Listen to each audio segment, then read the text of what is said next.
Pemirsa, karateka cilik asal Buleleng kembali menorehkan prestasi membanggakan di tingkat internasional.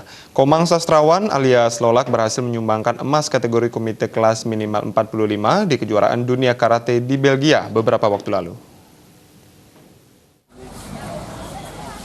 Karateka Lemkari asal desa Tajun Buleleng ini sukses mempersembahkan medali emas bagi Indonesia dari komite kelas minimal 45 kg putra. Komang Lolak berhak atas medali emas setelah dalam tarung final kejuaraan karate Belgia Open mengalahkan lawannya dengan skor 2-0. Medali emas Komang Lolak merupakan satu dari 9 medali yang diperoleh kontingen karate Indonesia pada hari pertama kejuaraan karate Belgia Open. Ditemui di rumah jabatan Bupati Buleleng, Komang Sastrawan yang kelahiran desa Tajun 26 Februari 2006 itu mengatakan, selama mengikuti kejuaraan di Belgia Open 2018, banyak pengalaman yang dipetik untuk dijadikan motivasi. Kedepannya dengan pengalaman tersebut dirinya bisa mempersiapkan lebih baik lagi untuk menghadapi kejuaraan-kejuaraan mendatang. Dua kelas, yang pertama hari pertama komite mendapat medali emas, dan hari kedua main kata perorangan putra U14 dikalahin sama orang Jepang, dan pengalaman saya diambil di sana Astungkare, saya bisa mewakili di SMA lagi dan bisa membanggakan provinsi dan negara, dan bisa membanggakan orang tua yang di rumah yang lagi sakit.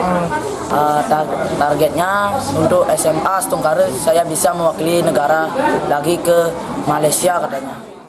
Berkat prestasi tersebut, Komang Sastrawan terus dikucuri bonus hingga puluhan juta rupiah. Bonus tersebut akan digunakan untuk membiayai kakeknya yang menderita sakit. Sementara itu, pelatih Komang Sastrawan mengaku hal ini merupakan bentuk kerja keras tim selama beberapa bulan terakhir.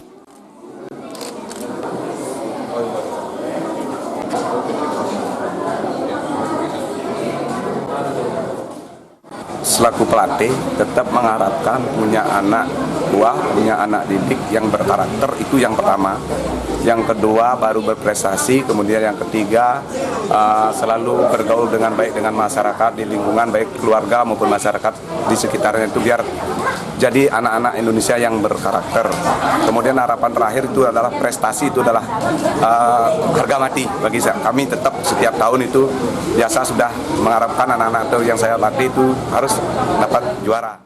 Menanggapi prestasi yang membanggakan tersebut, Bupati Buleleng pun mengarah Komang Sastrawan mengelilingi kota Singaraja dengan iring-iringan puluhan mobil klasik jenis VW. 2018 kejuaraan karate dunia untuk pelajar pada ingin maju. Komang Yuda, Bali TV.